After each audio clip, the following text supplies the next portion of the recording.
বিগত দিনগুলো 16ই ডিসেম্বর যখন আসতো, এ দেশের জমিনটা থরথর করে কাঁপতো পাপের ভরে। কথা বলুন ঠিক কিনা?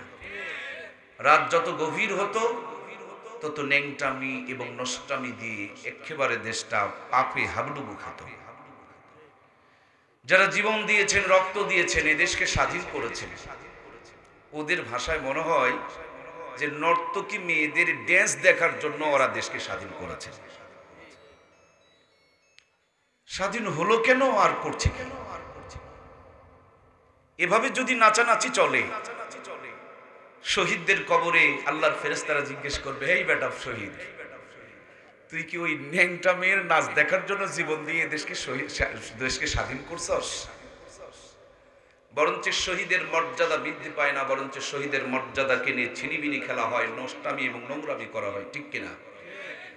সুতরাং আল্লাহর কাছে আমরা আরো শুকরিয়া আদায় করছি যে আজকের মতন একটা গুরুত্বপূর্ণ দিনে, যেদিন কোরআনের মাহফিল করার জন্য অনুমতি পাওয়া যেত না, আজকের দিনে অনুমতি পাওয়া যেত নাচার জন্য, আজকের জন্য অনুমতি পাওয়া যেত ড্যান্সের জন্য, আজকের দিনে অনুমতি পাওয়া যেত যত নষ্টামি এবং খারাপি আছে এই উৎপাত করার জন্য। কিন্তু আজকের দিনে কোরআনের কথা হবে, কোরআনের মাহফিল হবে, আলোচনা শেষে শহীদদের জন্য দোয়া হবে, এই পরিবেশটাও আমরা বিগত দিনগুলোতে পেতাম না। আল্লাহ রাব্বুল আলামিনের কাছে আমরা কৃতজ্ঞতার সাথে শুকরিয়া আদায় করছি।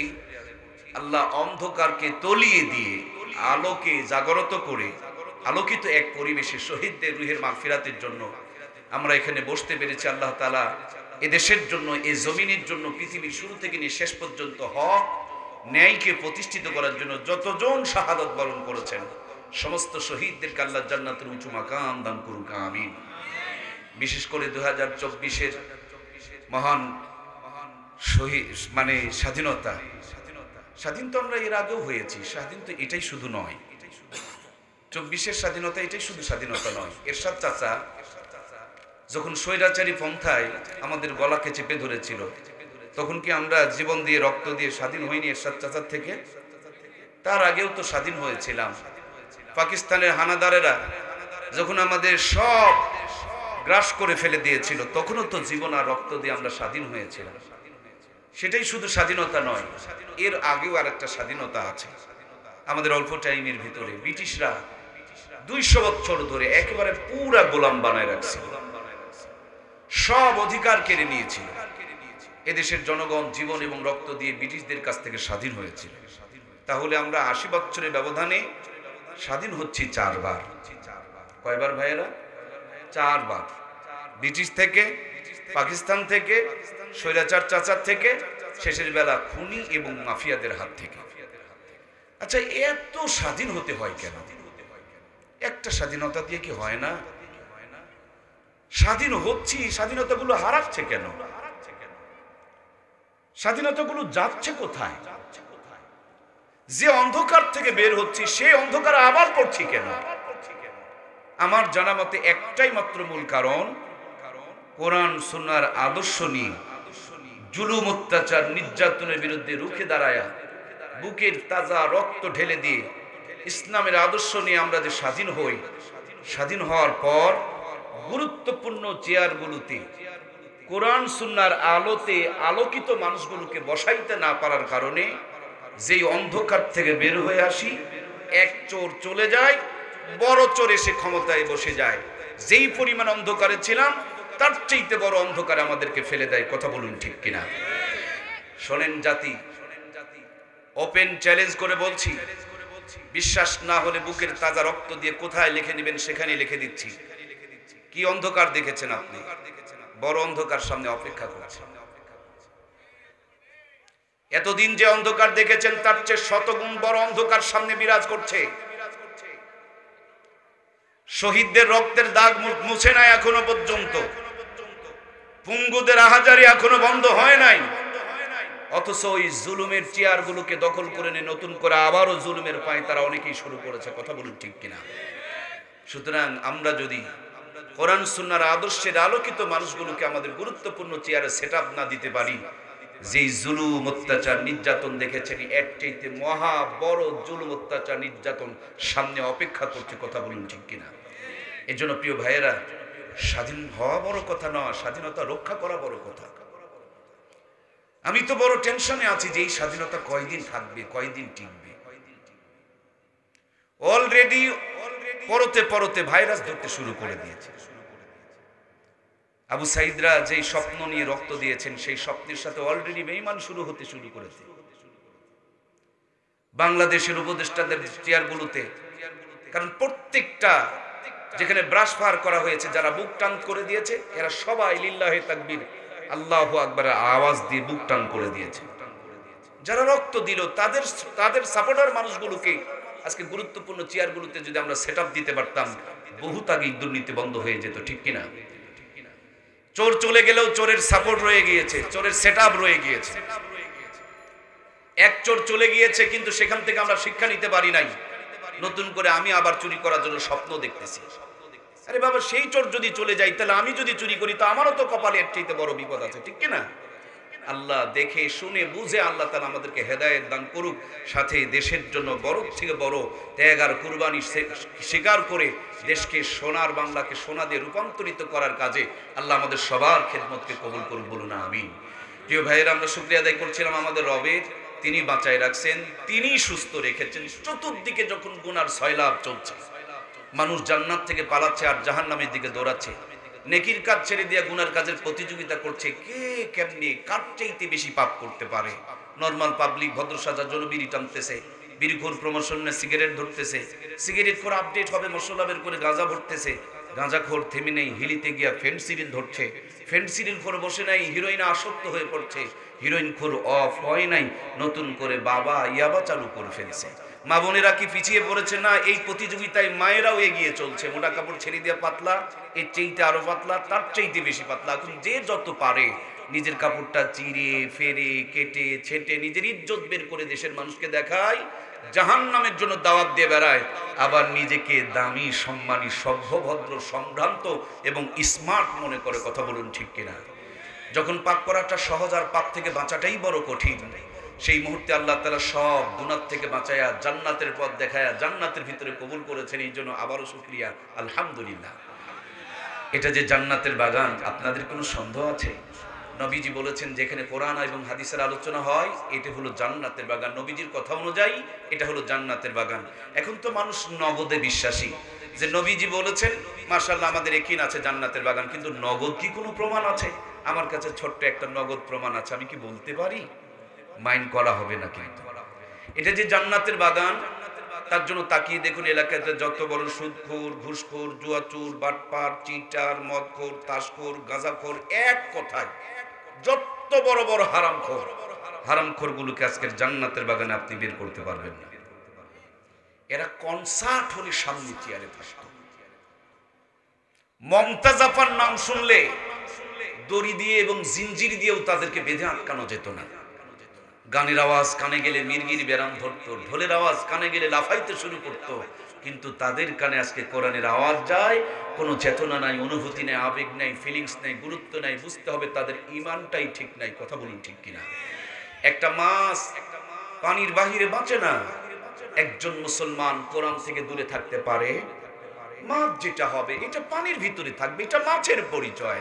মুসলমান যেটা হবে এটা কোরআনের সাথে থাকবে, কোরআনের আলোচনা যেখানে হবে, তেলাওয়াত যেখানে হবে, মুসলমান তার বাহিরে থাকতে পারে না। এটা ঈমানের পরিপন্থী কাজ। কথা বলুন ঠিক কিনা?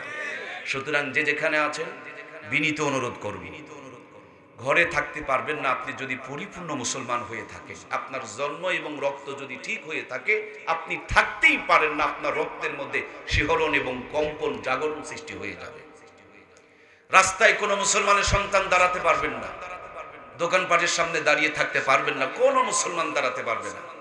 পুরুষ হলে পুরুষ প্যান্ডেলে বসবো, আর মহিলা হলে মহিলা প্যান্ডেলে গিয়ে বসবো।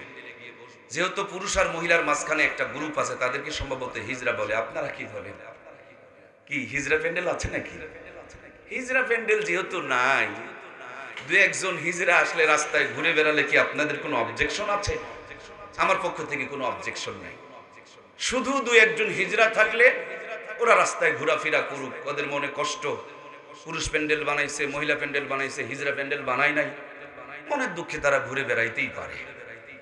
ওরা ব্যতীত রাস্তায় কেউ ঘুরবেন না, এটুকু আমার বিনীত অনুরোধ। আল্লাহ তাআলা আমাদের সকলকে কোরআনের জন্য কবুল করুক, বলুন আমিন। কষ্ট হচ্ছে প্রিয় ভাইরা, আল্লাহ আমাদের আলোচনার মধ্যে বরকত দান করুক। যে প্রত্যাশা নিয়ে এসেছেন আল্লাহ দিলের প্রত্যাশাগুলো পূরণ হয়ে যায়, এরকম কিছু কথা যেন আমি গোলামের জবান দিয়ে আল্লাহ তাআলা বের করে দেখ, বলুন আমিন। আমি আপনাদের সামনে পবিত্র কোরআনুল কারীমের ভিতর থেকে অতি সংক্ষিপ্ত করে ছোট্ট একটা আয়াতে কারিমা, অতি ছোট্ট একটা হাদিস শরীফ পড়েছি। আল্লাহ তাবারক তাআলা এই আয়াতে কারিমার ভিতরে আমাদেরকে আল্লাহর সঙ্গে ভালোবাসা করার একটা পদ্ধতি, একটা সিস্টেম শিক্ষা দিচ্ছেন। কারণ আজকে যারা 16 ডিসেম্বর উদযাপন করছেন, তাদেরকে যদি বলেন আপনারা এই আনন্দ উৎসব করছেন কেন, বলে দেশকে ভালোবাসি তার জন্য। বলুন তো এই সুন্দর দেশখানা আমাদের জন্য দান করেছেন কে? গতকালকে আমাদের লালমনিহাটের মোগলহাট একেবারে বর্ডার সংলগ্ন একটা বাজারে প্রোগ্রাম ছিল। সেদিকের আবহাওয়া এক মতন, আমাদের জয়পুরহাটে আর এক মতন আবহাওয়া, এক মতন পাশে নওগাঁ তার আবহাওয়া এক মতন, দক্ষিণ অঞ্চলে আর এক মতন, সিলেটের আবহাওয়া আর এক মতন, রাজশাহীর আবহাওয়া আর এক মতন। একই দেশ সুন্দর করে সেট আপ দিয়েছেন। আমার তো মনে হয় গোটা দুনিয়াতে যা আছে আমার দেশের মধ্যে আল্লাহ তাআলা সবগুলো দিয়েছেন। সুবহানাল্লাহ। সুন্দরবন, কক্সবাজার, পার্বতী অঞ্চল, চারবাগান, কি চান আপনি, সব দিয়েছেন আল্লাহ। শুধু আমরা আল্লাহর নিয়ামতগুলো দেখে আল্লাহর হক আদায় করে ইবাদত করতে পারছি না, এটাই হলো আমাদের ব্যর্থতা, ঠিক কিনা? প্রিয় ভাইয়েরা, ভালো যদি বাসতেই হয়, সবচেয়ে বেশি আমাদের উপরে যিনি ভালোবাসার হক রাখেন, দাবি রাখেন, তিনি আপনার আমার কে? কারণ দুনিয়াতে যা কিছু পেয়েছি সব নিয়ামতগুলো কে দিয়েছেন? আপনি নিজেকে মনে করছেন আহারে আমি গরিব মানুষ।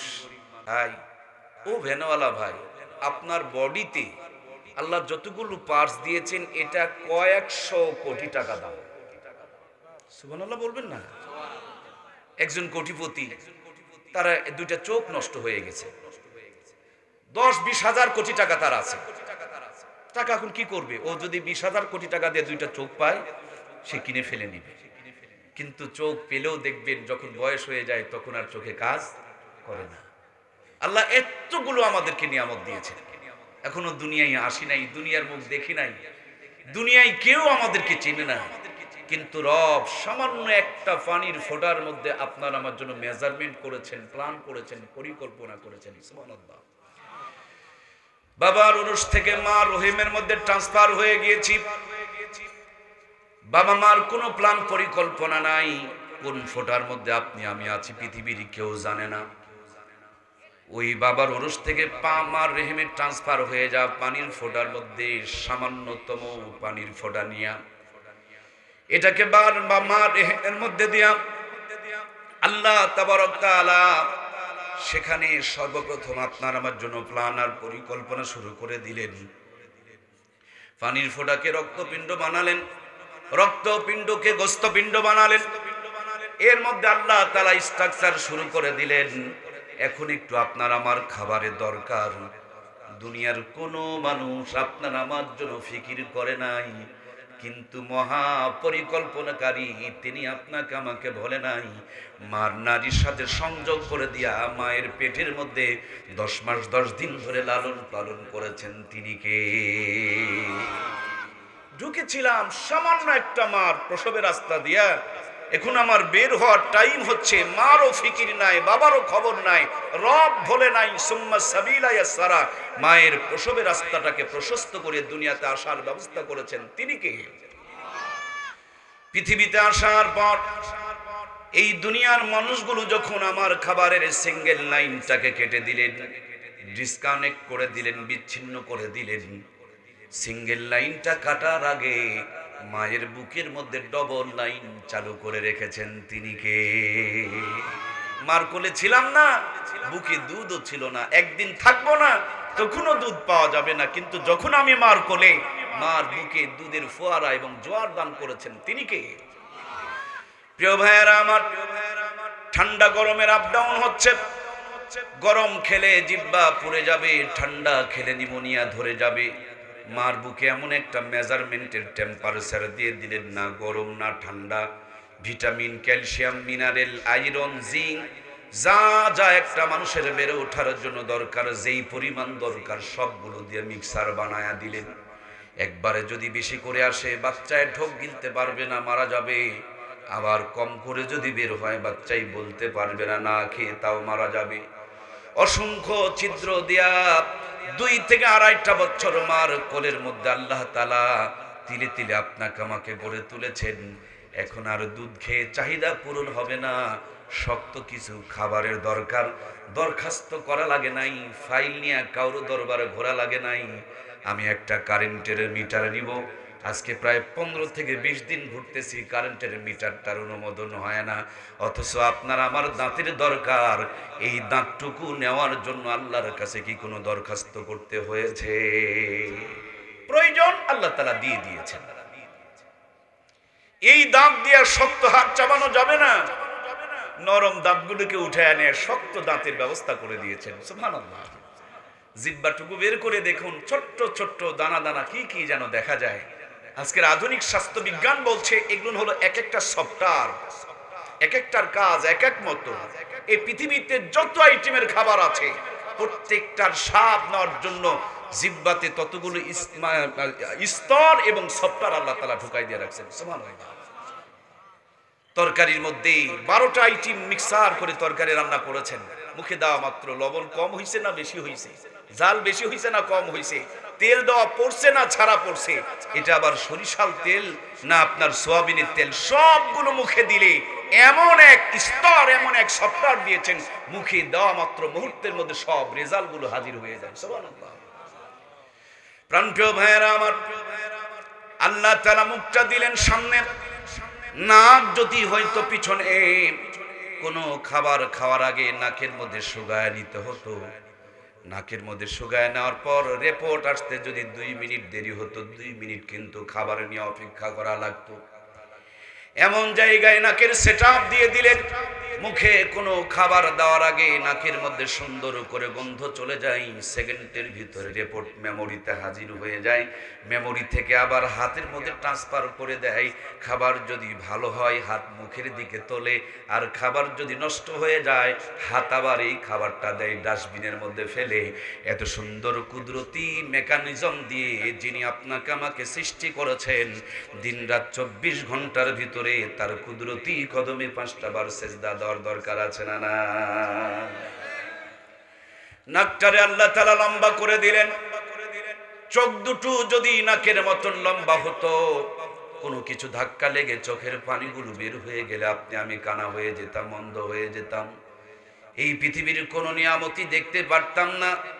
আল্লাহ তাআলা চোখটা বড় দামি, তার জন্য ভিতরে ঢুকায়া সাইড দিয়ে শক্ত কভার দিয়ে দিলেন, উপরে আবার সুন্দর করে একটা শাটার দিয়ে দিলেন।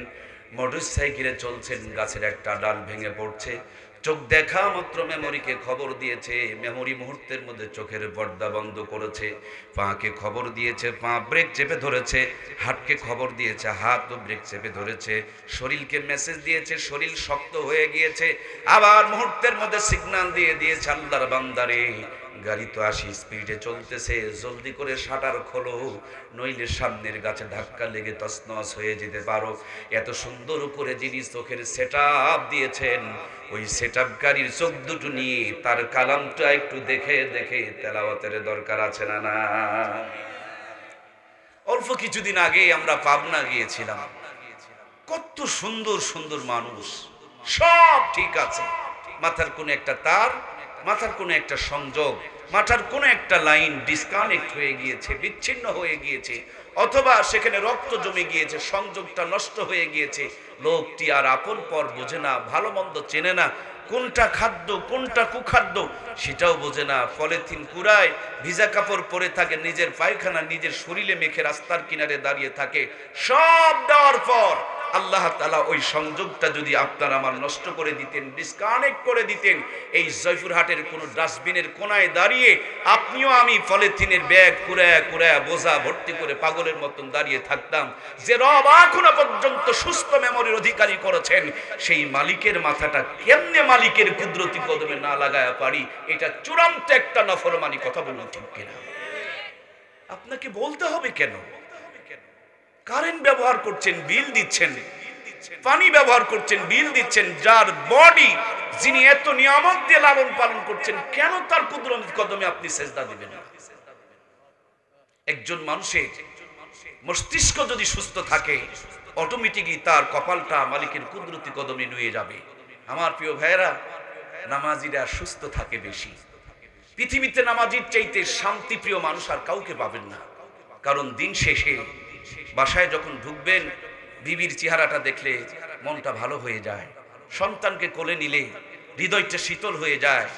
আর মা যদি থাকে, মার কোলে, আমি তো এই তো আমার আম্মা গত রমজানের 21 তারিখে মারা গিয়েছেন, আমার ভালো মনে আছে। এই তো কিছুদিন আগেও আমার খুব বেশি খারাপ লাগলে আমি মার কোলের মধ্যে মাথা দিতাম, তো অটোমেটিকলি আমাকে অনেক ভালো লাগতো। আম্মা যখন বেশি অসুস্থ হয়ে গেল, তো আমার এক হাজী সাহেব আর ঢাকার খালাম্মা বললেন, বাবা চিকিৎসাবিধি যা করছো করছো, কিন্তু তুমি তোমার মায়ের কাছে ঘিসে বসবা, মার মাথায় মার কপালে হাত দিবা, দেখবা তোমার মা প্রশান্তি পাবে। আমি খুব ফিল করেছি, মায়ের পিঠের সাথে, মাথার সাথে, কপালের সাথে হাত লাগায় থাকতাম, দেখতাম যে ঔষধ খেয়ে সুস্থ হতে দেরি লাগে, কিন্তু আমাদের ছোঁয়া পেলে অতি দ্রুত যেন সুস্থ হয়ে যায়। তো এত কিছুর পর সব পেরেশানিগুলো পরিবারের মানুষগুলোকে দেখলে যেমন প্রশান্তি হয়ে যায়, ঠান্ডা হয়ে যায়, শীতল হয়ে যায়। একজন মানুষ যতই পেরেশানিতে থাকুক, দিন শেষে এশার নামাজ পড়ে আল্লাহর কুদরতি কদমে সেজদা লাগায় চোখের 2 ফোঁটা পানি যদি ছেড়ে দিতে পারে, ওর সারা দিনের সারা জীবনের সমস্ত পেরেশানিগুলো এই 2 ফোঁটা পানি দিয়ে আল্লাহ তাআলা ভিনিশ করে দিবেন। মাথা আছে তো ব্যথা আছে, মাথা নেই তো ব্যথা নেই। টেনশন মাথায় নিয়ে ঘুমাবেন কেন? সারাদিন চেষ্টা করেছেন, যা পেরেছেন তা তো চেষ্টা করেছেন। যেখান থেকে পারেন নাই, 2 রাকাত তাহাজ্জুদ পড়ে মালিকের কুদরতি কদমে সফরদ করে দিয়ে টেনশন মুক্ত ঘুমিয়ে পড়ুন। টেনশন মুক্ত ঘুম এটা জান্নাতি একটা নিয়ামত। সুবহানাল্লাহ।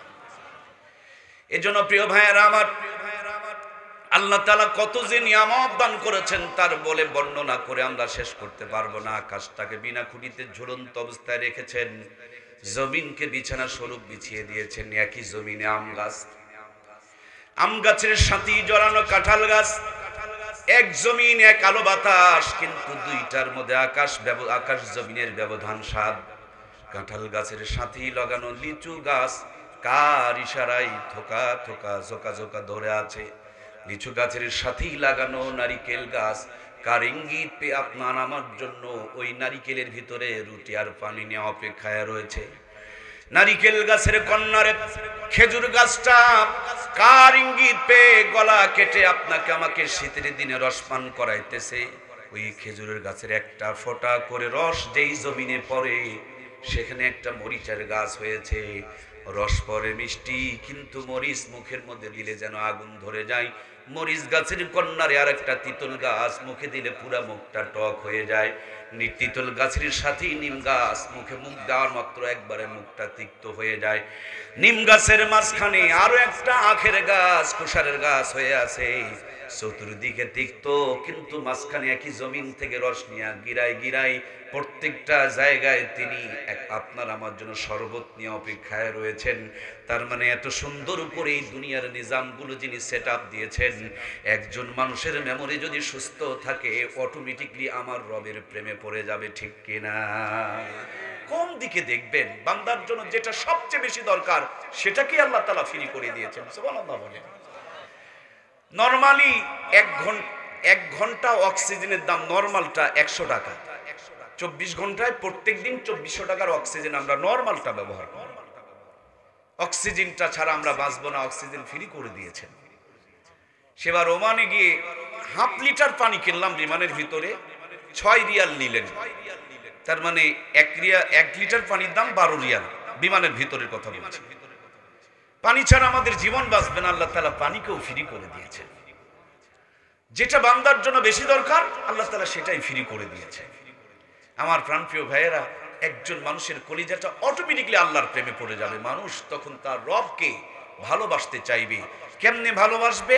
আল্লাহ তাআলা পবিত্র কোরআনুল কারীমের মধ্যে বলছেন, কুল ইন কুনতুম তুহিব্বুনাল্লাহা ফাত্তাবিউনি ইউহিব্বুকুমুল্লাহ ওয়া ইয়াগফির লাকুম যুনুবাকুম ওয়াল্লাহু গফুরুর রহিম।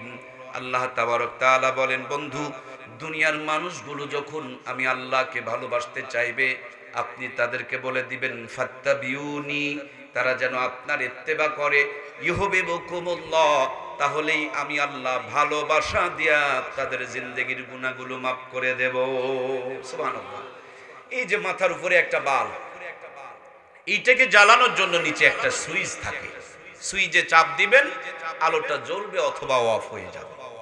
আপনাদের ঘরে একটা ফ্যান থাকে, সাইডে লাগানো একটা মিটার থাকে, রেগুলেটর থাকে, এখানে পাক দিবেন, জোরে হবে অথবা ধীরে হবে।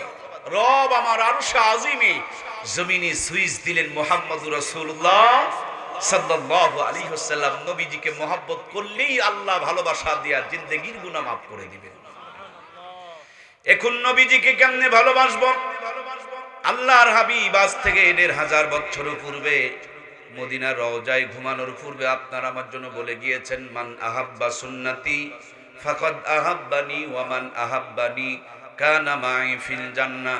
যেই ব্যক্তি আমার সুন্নতকে মহব্বত করলো সে যেন আমাকে মহব্বত করলো, আর যে আমাকে মহব্বত করলো, আল্লাহর হাবিব বলেন, কানা মাই ফিল জান্নাহ, কিয়ামতের দিন মুসিবতের আদালতে আমি নবীর সঙ্গে জান্নাতে প্রবেশ করবে। আজকে এলাকায় মাহফিল, তার জন্য আমার মাথা ব্যথা করছিল, দেরি হয়ে যাচ্ছিল। স্যার ফোন দিচ্ছেন, সভাপতি মহোদয় খুব প্রিয় একজন বন্ধু মানুষ, তিনিও ফোন দিচ্ছেন। দেখি রাস্তার মধ্যে আমাদের কিছু ভাইয়েরা দাঁড়িয়ে আছে, তো আলহামদুলিল্লাহ খুব ভালো লাগতেছিল যে আমাকে রিসিভ করার জন্য ভাইয়েরা দাঁড়িয়ে আছে। কিন্তু আপনি কি জানেন, আপনাকে রিসিভ করার জন্য একজন দাঁড়িয়ে আছেন, একজন অপেক্ষায় আছেন, এন্তেজারে আছেন, ওয়েটিং এ আছেন।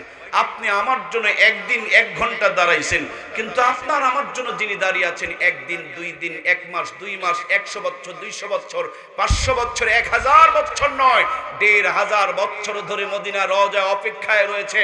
উম্মত, সুন্নাত গুলোকে জিন্দা করো, আমি নবীর সাথে করে নিয়ে জান্নাত উদ্বোধন করব। সুবহানাল্লাহ। নবীজির মরজমা মওতের সময় হযরতে জিবরিল আমিন এসে ডাকতে বলে, নবীজি গো, আপনার ওফাতের পর আপনার দেহ মুবারককে আল্লাহ তাআলার শাজিমের কাছে নিয়ে রাখতে চাই। এই ব্যাপারে আপনার পারমিশন চেয়েছেন আমার রব। আল্লাহ তাআলা বলেন, জিবরিল রে, আমার রবের কাছে দূর এবং কাছ পুরাটাই সমান। যেমনটি ভাবে আমার সামনে যেই কাপটা দেখছেন, এটার দূর কাজ বলতে কিছু নাই। আমি যেদিকে দেখতে চাই সেদিকে দেখতে পারি, যেখানে হাত দিতে চাই দিতে পারি। এই পৃথিবী বলেন, কুল কায়নাত বলেন, সবগুলো আমার আল্লাহ তাআলার সামনে, কোনোটা দূর আর কাজ বলতে নেই। আল্লাহর হাবিব বলেন, ও জিবরাইল, আমার রবকে বলে দিও আমি রবের আর সাজিবে থাকতে চাই না, আমি মদিনা রওজাতে থাকতে চাই। আমি আমার গুনাহগার উম্মত গুলোকে সাথে করে নিয়ে জান্নাত উদ্বোধন করতে চাই। নবীর মতে মত তাকেই বলে নবীর উম্মত। যার মত নবীর সঙ্গে মিলবে না, সেটা নবীর খাঁটি উম্মত হতে পারে? এখন বুকে হাত দিয়ে বলেন, আপনার মত কতটুকু নবীর সাথে মিল আছে? আপনি তো মাশাআল্লাহ সুন্নতি পোশাকগুলো পরেছেন, কিন্তু মেয়েটা যখন কলেজে যাচ্ছে তার কি কোনো খবর রেখেছেন? আপনি তো মাশাআল্লাহ তাসবিহ পড়ছেন, কিন্তু আপনার ঘরের কোনায় রিমোট টিপতে টিপতে রিমোটের বাটন ক্ষয়ে যাচ্ছে, কটকটের আওয়াজ বের হচ্ছে, সেই দিকে কি কোনো খবর রেখেছেন? মাশাআল্লাহ আপনি তো সুন্দর করে ফজরের নামাজ পড়েছেন, কিন্তু কাজ করতে গিয়ে জমিনের আল ঠেলে অন্যদিকে ব্যাখ্যা করে নিয়ে যাচ্ছেন, এটার কি কোনো মেজারমেন্ট করেছেন? এজন্য প্রত্যেকটা কাজের মধ্যে নবীর সুন্নতগুলোকে ফলো করতে হবে। আমাদের জয়পুরহাটে কাপড়ের দোকানে কাপড় বিক্রি হয়, আগে মিটার দিয়া কাপড় মেপে দিত, এখন মিটার চলে না, এখন গজ দিয়া মেপে দেয়। এই জন্য গজের একটা মাপকাঠি বানায় রাখছে।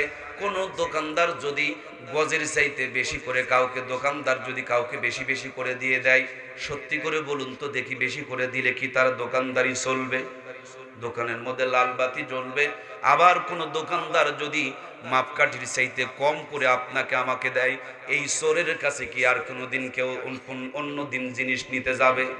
তার মানে বেশি দিলে চলবে না, লাল বাতি জ্বলবে, কম দিলেও চলবে না, এটা চোর, তার কাছে গেলে চুরির শিকার হতে হবে। এই জন্য আমার প্রিয় ভাইয়েরা, জীবনের প্রত্যেকটা আমল যদি নবীর সুন্নত তরিকায় হয়, প্রত্যেকটা আমলের দামকে আল্লাহ তাআলা 100 শহীদের সওয়াব দিয়ে কিনে নেয়। যেমনটি ভাবে অল্প কিছুদিন আগে মরিচের দাম বেড়ে গিয়েছিল, 1100 টাকা 1200 টাকা পর্যন্ত লেগেছিল, কারণ মরিচের আমদানি কমে গিয়েছে, দামটা বেড়ে গিয়েছে। আখিরি জামানায় সুন্নতের আমদানি যখন কমে যাবে, উম্মত যখন সুন্নত থেকে দূরে সরে চলে যাবে, চোখের সামনে সুন্নত গুলো যখন কুরবানি হয়ে যাবে, নবীজি আমার বলেন ওই সময় কেউ যদি একটা মরা সুন্নতকে জিন্দা করতে পারে, আল্লাহ তাআলা এক একটা সুন্নতকে 100 শহীদের সওয়াব দিয়ে কিনে নিবে। অথচ আমরা খুব সহজে এক একটা সুন্নত আমল করতে পারি। জীবনের শুরু থেকে নিয়ে শেষ পর্যন্ত, জন্ম থেকে মৃত্যু পর্যন্ত, পায়ের তালু থেকে নিয়ে মাথার চুলের আগা পর্যন্ত প্রত্যেকটা জায়গায় নবীর সুন্নত আছে না নাই? রান্নাঘর থেকে নিয়ে সংসদ পর্যন্ত এই কণিগুলো কেমনে কাটবেন, নখগুলো কেমনে কাটবেন সেটাও শেখানো হয়েছে। আবার চুলটা কেমনে কাটবেন এটাও পর্যন্ত নবীজি দেখিয়ে দিয়েছেন। একজন রাখাল কেমনে গরু চড়াবে, ছাগল চড়াবে সেটাও পর্যন্ত আল্লাহ তাআলা দেখিয়ে দিয়েছেন। একজন রাষ্ট্রপতি কেমনে রাষ্ট্র পরিচালনা করবেন ওই প্র্যাকটিক্যালটাও পর্যন্ত আল্লাহ তাআলা তার হাবিবকে দিয়ে দেখিয়ে দিয়েছেন। আমার প্রিয় ভাইয়েরা, আজকে 53-54 বছর ধরে এই বাংলার জমিনে পালা বদল করে করে কখনো আমরা নৌকাও চড়তেছি, কখনো ধান আবাদ করতেছি, কখনো আবার নাঙ্গলের মুঠা ধরতেছি। এই করতে করতে 53 বছর থেকে 54 বছর অতিক্রম হয়ে গেল। জাতির সারাঙ্গুল কপালে শান্তি তো জোটে নাই, বরঞ্চ অশান্তির আগুন দিনের পর দিন দাউ দাউ করে জ্বলে উঠতেছে। আজকেই শুধু নয়, আজ থেকে 1500 বছর পূর্বে আল্লাহর হাবিব যখন জগতে আগমন করেছিলেন, তখনকার সমাজটাও এরকম অন্ধকার ছিল। নবীর মতন একজন দামি মানুষ 40 বছর মেহনত করেও যখন কোনো পরিপূর্ণ সফলতা অর্জন করতে পারেন নাই, জাবালে নূরে ঘেরা গুহার ভিতরে বসে বসে নবীজি ধ্যান করছিলেন, ফিকির করছিলেন, প্ল্যান করছিলেন, পরিকল্পনা করছিলেন, গবেষণা করছিলেন আর রিসার্চ করছিলেন। নবীজি ছিলেন মুহাম্মদুর রাসূলুল্লাহ, আর আল্লাহ তাআলা নবীজির কাছে দান করলেন কিতাবুল্লাহ। এই মুহাম্মদুর রাসূলুল্লাহর কিতাবুল্লাহ মক্কার জমিনে কালো পাথর পাহাড়ে যখন লেগে গিয়েছে, ওই কালো পাথরের পাহাড়টাও মুহূর্তের মধ্যে আলোর পাহাড় জাবালে নূর হয়ে গেছে। আজ আমরা আপডেট, স্মার্ট এবং ডিজিটাল হতে হতে কোরআন সুন্নাহ থেকে যতটা দূরে সরেছি, খোঁজ খবর নিয়ে দেখেন ততটাই যেন বিপদে এবং মুসিবতে পড়েছি, ঠিক কিনা?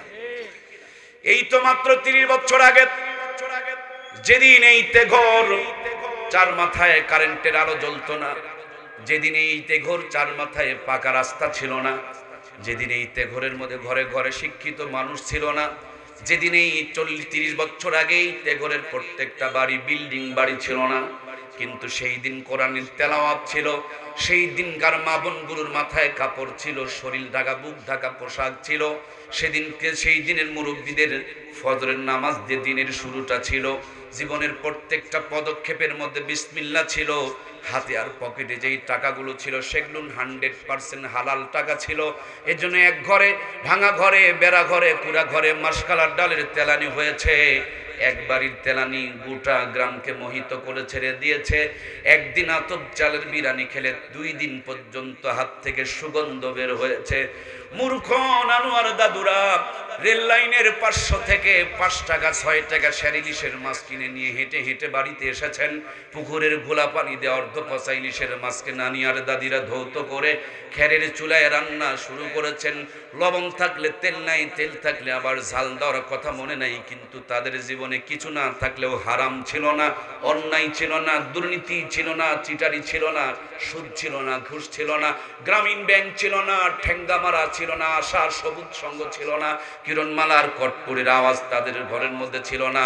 এই জন্য একদিন যদি ইলিশ মাছ খাওয়া গিয়েছে, কম করে হলেও 3 দিন পর্যন্ত হাত থেকে সুগন্ধ বের হয়েছে। কথা বলুন ঠিক কিনা? সেই নানি দাদিদের স্মৃতিচারণে পহেলা বৈশাখ উদযাপন করি আমরা। 6 টাকার কেজি ইলিশের মাছ 6000 টাকাদের সাগর থেকে আমদানি করছি আমরা। মাছটা যেন নষ্ট না হয়ে যায়, বরফ দিয়ে প্যাকেটিং করে অর্ডার করে নিয়ে আসতেছি আমরা। ভাঙা ঘরগুলোকে বিল্ডিং বানিয়েছি, মূর্খ নানি দাদিদের নাতনিদেরকে এমএ পাস ডিগ্রি পাস করিয়েছি। আমার প্রিয় ভাইয়েরা, নরমাল চুলা ভেঙে দিয়ে গ্যাসের চুলা আমদানি করেছি, বাতিল করে রাঁধুনি গুঁড়া মশলা ব্যবহার করছি। উন্নতির কথা বলতে গেলে অর্ধেক রাত চলে যাবে, কিন্তু উন্নতি বলে শেষ হবে না। কিন্তু রান্নার পর খাবার সময় নাকে নিয়ে চেক করতে হয় ইলিশ না সিলভার কাপ। কথা বলুন ঠিক কিনা? আগে কি সুন্দর দিন কাটাইতাম আমরা, আগে কি সুন্দর দিন কাটাইতাম। ফজর যখন হইতো মুয়াজ্জিমা জান দিত, মধুরা জান শুনে বিছানা ছাড়িতাম আমরা, মধুরা জান শুনে ঘুম ছাড়িতাম। যতই থাকুক কাম আগে নামাজ পড়িতাম, হাজার থাকুক কাম আগে নামাজ পড়িতাম। নামাজ পড়িয়া কোরআন পড়িতাম আমরা, নামাজ পড়িয়া তেলাওয়াত করিতাম। আগে কি সুন্দর দিন কাটাইতাম আমরা, আগে কি সুন্দর দিন কাটাইতাম। জোরে বলুন মারহাবা। কষ্ট নিলেন প্রিয় ভাইয়েরা? আমি একটু বোকা বোকা মনে হয় রয়ে গেছি। মানুষ বলছে উন্নতি উন্নতি, আমি তো দেখি অবনতি আর অবনতি। আজ থেকে 50 বছর আগেকার মূর্খ নানু আর দাদুরা যদি 150 বছর বাঁচে, আমরা এখন উন্নতি করে তো 300 বছর বাঁচি। কি গো ভাই, কথা বলেন না কেন? 50 বছর পূর্বেকার নানু আর দাদুরা উন্নতি না করে যদি 150 বছর বাঁচে, এই 50 বছরে এতগুলো উন্নতি করে কি আমরা 300 বছর বাঁচি? তো কই উন্নতি হলো?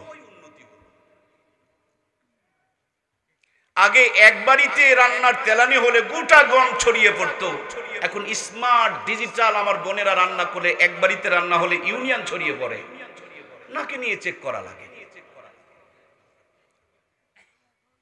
কই উন্নতিটা কই? এই কয়েকটা কারেন্টের আলো, হাতে একটা মোবাইল ফোন আর ন্যাংটামির উন্নতি, এই তো উন্নতি বলছি না, এই তো দেখছি অবনতি। আমার প্রিয় ভাইয়ারা, এই তো মাত্র 50 বছর আগে, যেদিন কোনো চেয়ার মায়েদের দখলে ছিল না, কিন্তু মায়েদের দখলে ছিল কোরআন সুন্নাহ। মূর্খ নানি দাদির বিয়ে হয়েছে, হাফ প্যান্ট পরা নানু আর নানি আর দাদিকে নানু আর দাদুরা বিয়ে করেছে। সেই জামানার 500 টাকার নগদ ফোন দিয়ে বিয়ে করেছে। খবর নিয়ে দেখুন, জয়পুরহাট শহরের মিডিল প্লেসে ওই 500 টাকা দিয়ে 5 বিঘা জমি কিনে পাওয়া গেছে। 5 বিঘা জমির মূল্য বর্তমানে 30-40 কোটি টাকারও কাছাকাছি হয়ে যেতে পারে। এত টাকা দিয়ে যেই নানি দাদিরে বিয়ে করা হলো, এমএ পাস ছিল না, ডিগ্রি পাস ছিল না, এগুলো ছিল মূর্খ হাফ প্যান্ট পরা নানি দাদির বিয়ে হয়েছে।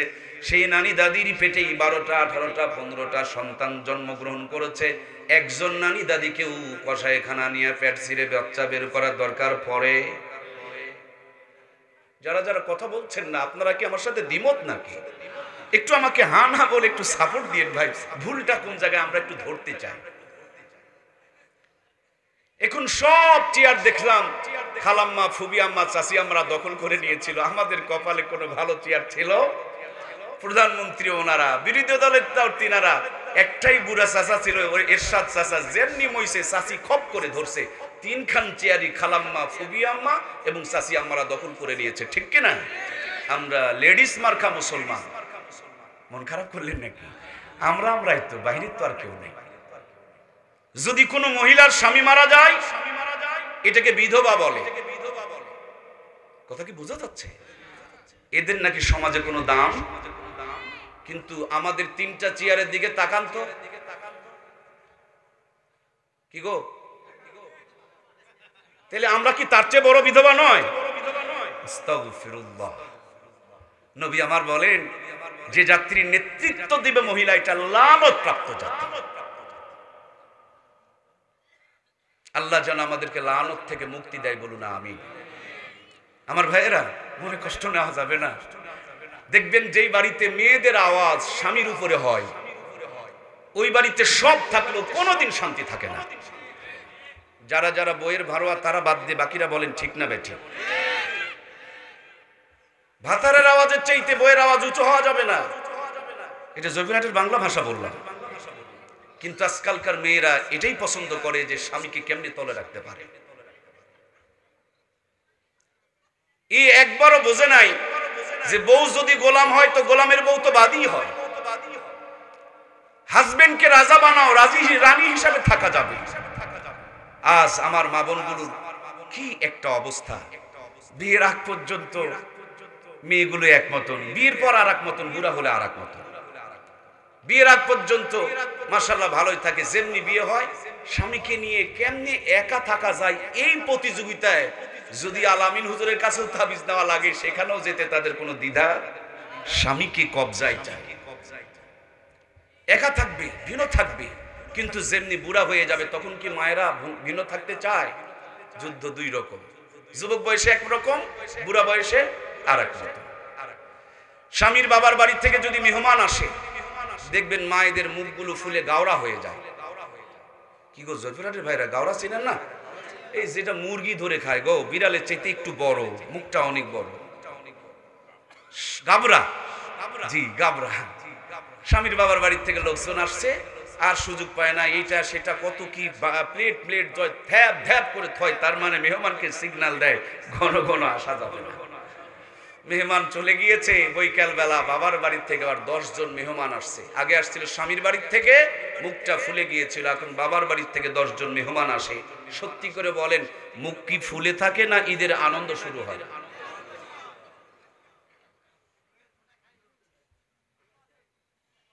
আমি বুঝলাম না মায়েরা কি জিনিস। এক মেয়ে তাহাজ্জুদ পড়ে, এক মা তার জামাইয়ের জন্য দোয়া করছে, আল্লাহ আমার জামাইকে একেবারে জান্নাতের একবার শেষ মাথা পৌঁছায় দাও। তো পিছন দিক থেকে এক ভাতিজা বলতেছে, খালাম্মা যেভাবে দোয়া করতেছেন মনে হয় জান্নাতে চলেই যাবে, তো খালি জামাই পৌঁছান না, একটু ছেলের জন্য দোয়া করেন। ওই ছেলের দোয়া করবে না, কিন্তু বারবার বলতেছে খালাম্মা একটু ছেলের দোয়াটাও করে। তো বলছে না, ওই বেয়াদবের দোয়া করা যাবে না। এই অপেক্ষায় আছে যে জামাইয়ের কি গুণ আর ছেলের কি দোষ। একজনের জান্নাত পুছাই দিল আর আরেকজনের জান্নাতের খবরই নিল না। নামাজ শেষে এবার খালাম্মাকে বলছে, খালাম্মা একটু দয়া করে বলুন না আপনার জামাইয়ের গুণটা কি, কি গুণের কারণে জামাইকে জান্নাতের ওপার পার করে দিলেন আর ছেলের নামটা মুখে নিলেন না? তো বলতে চায় না। তারপর এক পর্যায়ে বলছে, আমি দোয়া করব না, আমার মেয়ে যা বলে জামাই তাই করে। এই জন্য কোথায় পার করে দিল? জান্নাতের ওপার পার করে দিল। এবার বলতেছে, তাহলে আমার ভাইটার কি দোষ? শুনবেন না আপনারা? ছেলের যে নামই নিল না, ছেলেটার কি দোষ শুনবেন না? উনি আর বলবে না, ইনিও নাছরবান্দা সারবে না। আপনারা কি শুনতে চান? আল্লাহর বান্দিকে আঁকে পাহাড় জড়সড়ে করে খালা শোনাই লাগবে। আমার ভাইয়ের কি অপরাধ যে নামটা মুখে নিলেন না? আর দুলা ভাইয়ের বুঝলাম যে আপার কথা মতন চলে, তার জন্য জান্নাত পার করে দিলেন। বলে এর কি দোয়া করবো, এই তো বইয়ের ভাড়োয়া। কি এ কয় না গো, একজন বইয়ের ভাড়োয়া আর একজন বেটির কথা মতন চলে, দুইজনের অপরাধ একটা না দুইটা। কিন্তু দোয়া কয় রকম হলো? পর্দার আড়ালে যারা বসে আছে খবর নিয়ে দেখেন, ম্যাক্সিমাম গুলো এই কাতারে। আগামী দিনে স্যার পরে কি আর এলাকায় আসা হবে কিনা? আচ্ছা না হয় না হোক, আল্লাহর জমিন তো আর ছোট নাই নাকি? এখন খালাম্মা, ফুবি আম্মা, চাচি আম্মারা চিন্তা করতেছে দুনিয়া তার হুজুর পায়নি, স্যার এটা কোত্থেকে নিয়ে আসলো, সব পাঞ্চার করে দিল। আর ভাবিরা সেই খুশি যে আজকে হচ্ছে। কষ্ট নিচ্ছেন কি? প্রত্যেকটা পুরুষের গড় 20 বছর আয়ু কমে গেছে আমাদের পারিবারিক দ্বন্দ্বের কারণে। ছেলে মানুষ যে কি অসহায়, এরা সব সময় ছাত্র থাকে। মায়ের কাছে গেলে মাও বোঝায়, বইয়ের কাছে গেলে এই কথা করছেন না কে গো, বোঝায় না আপনাদের? মাও কয় তুই এলা বুঝিস না, বউ কয় যে তুমি এলা বুঝেন না। যখন আপনার বাচ্চা কাচ্চা হবে তো বাচ্চারা বলবে আব্বা তুমি কি এগুলা বুঝো? তার মানে আপনি বুঝলেনই না জীবনে। কি বুঝলেন না তাও বুঝলেন না। আল্লাহ আল্লাহ। মেয়েরা বাবার বাড়িতে যায় আর মায়ের গলা জড়িয়ে ধরে কাঁদে আর বলে, মা তোমার জামাই কোনোভাবে আমার কথা শুনে না, কবিরাজের বাড়ি চলো না। ম্যাক্সিমাম মেয়েরা খালি কবিরাজের বাড়ি খোঁজে, কত কবিরাজের ঠিকানা নিবেন, সব আছে। জামাইকে বশী করার জন্য কবিরাজের ঠিকানা খোঁজে। আর ওদিক থেকে মাও কান্দে আর বলে, এই ডাকনি, এই কাল্লাগ্নি বাড়িতে আসার আগে আমার ছেলেটা মা মা বলে ডাকতো, এখন আমার নামটাও মুখত নেয় না। এই ডাকনিক বাড়িতে আসার আগে বাড়িটা আমার ভালো ছিল। এটা বৌমা নয় বাবা, এটা হলো বোমা।